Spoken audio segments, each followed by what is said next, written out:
Bueno, básicamente lo que trataremos en este video tutorial es todas las propiedades de los ciclos, cómo funcionan en programación y qué podemos hacer con ellos.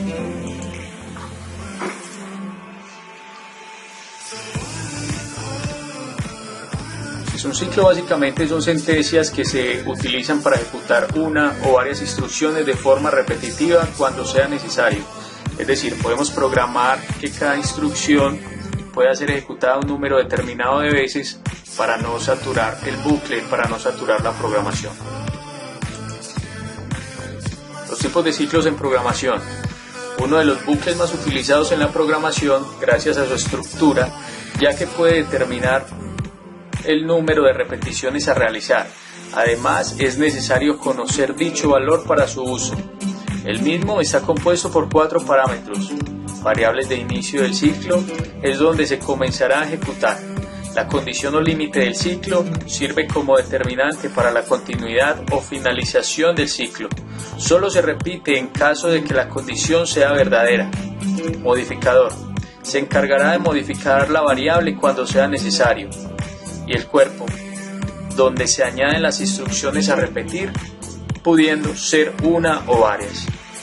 Podemos ver un ciclo en su estado inicial. El ciclo while permite establecer una condición donde se repetirán las instrucciones hasta que dicha condición no se cumpla. A diferencia del ciclo anterior, este no cuenta con un valor inicial o final. Solo está compuesto por la condición.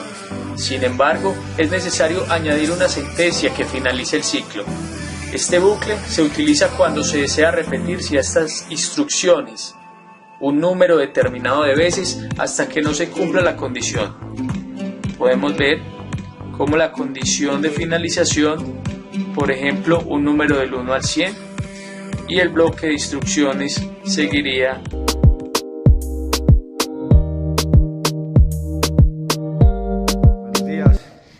Quiero explicar brevemente qué son los ciclos. Lo que pasa es que en programación a veces hay que hacer tareas repetitivas, tareas que son los mismos pasos pero que se repiten un número determinado de veces. Entonces, digamos que en programación es muy utilizado este concepto, digamos, de repetición, que son los ciclos. ¿Para qué sirven los ciclos? Precisamente para eso, para ahorrar código. Cuando en un momento determinado yo necesito repetir una tarea, por ejemplo, un número n de veces, n que podría ser 10, podría ser 100, podría ser 1000, en ese momento lo mejor que se puede hacer es implementar un ciclo mientras un ciclo para realizar esta tarea.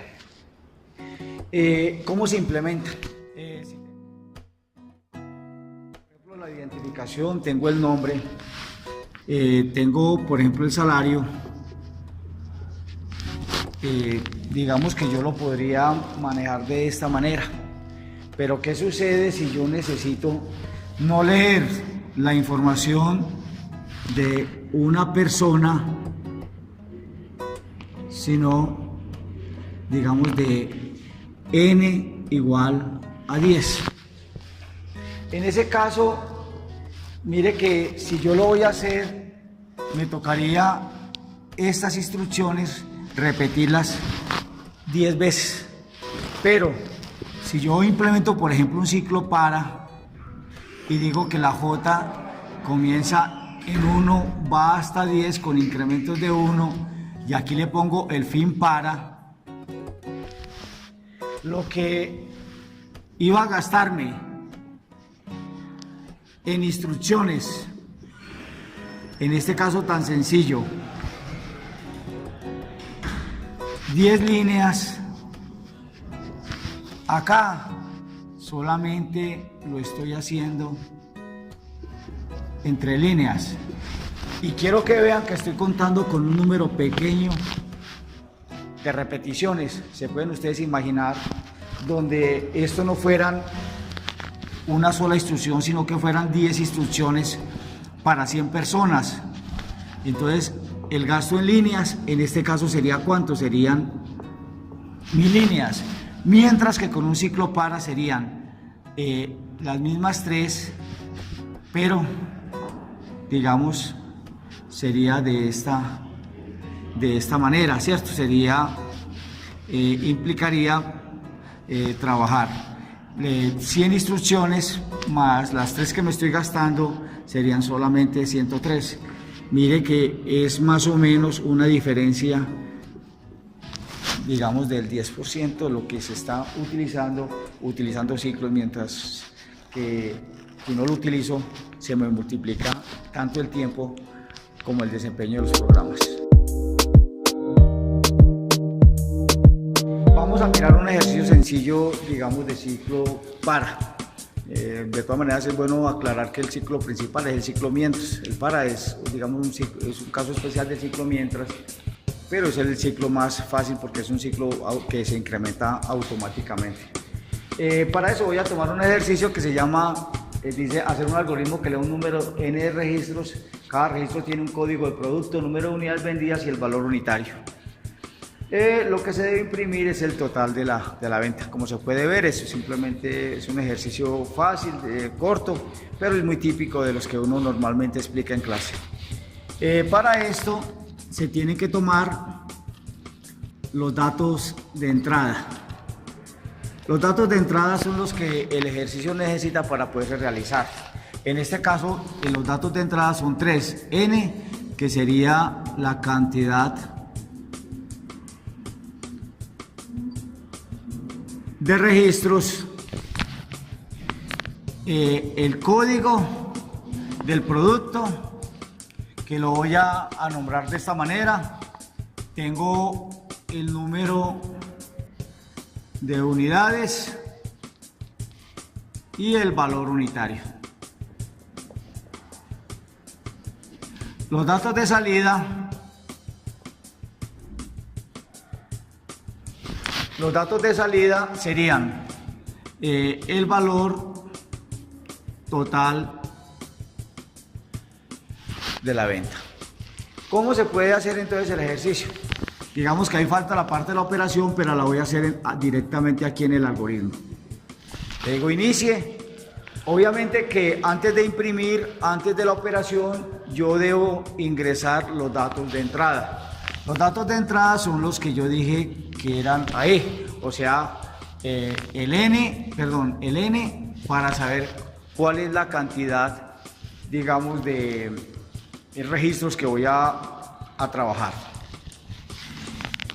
La idea de las cosas es que si yo necesito entregar un valor total, este valor total debe tener la primera vez un valor de 0. Cada vez que uno vaya a realizar una suma en la vida real, esa suma debe comenzar en 0, que es el neutro de la suma. Ahora, acá tendría yo ya el ciclo. Digo, para una variable cualquiera, que yo en este caso quiero nombrar K, que va desde el primer producto hasta el último producto que yo voy a manipular. Recuerden que este N es un dato que se entra por teclado y ese N es un valor que el usuario puede dar, 2, 10, 20, 30, dependiendo de las necesidades de lo que vaya a hacer. Enseguida le digo que me lea los otros datos de entrada, sería leer el código, leer el número de unidades y el valor unitario.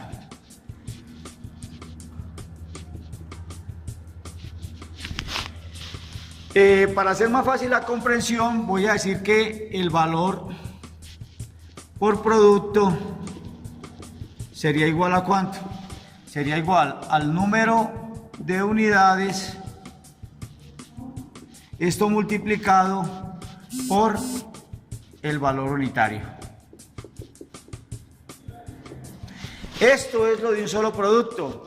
Entonces, si yo necesito hallar el valor total, ¿a qué sería igual? Al valor total, que la primera vez vale 0, más el valor de cada producto. ¿Esto cuántas veces lo voy a repetir? Lo voy a repetir n veces. Y acá voy a decir que las instrucciones que vienen entre este para y este fin para se van a repetir n veces. Después de que la K llega a N, ya tengo el total de la venta. Solamente me faltaría decirle que me imprima ese valor total. Y como ya hice la tarea que me dijeron que hiciera, voy a terminar el ejercicio. Faltaría solamente ya hacerle una prueba de escritorio para que funcione, para ver que funciona, y eso sería todo.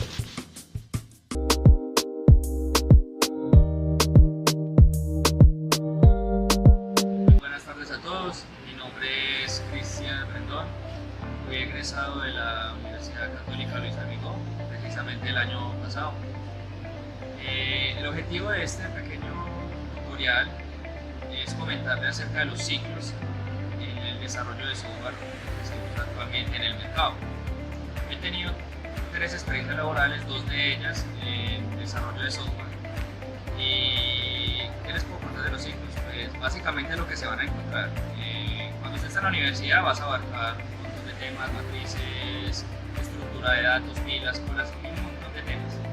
Pero realmente en el mercado vas a encontrar que el punto más importante es la manipulación y entender muy bien los ciclos. Por ejemplo, un ciclo for.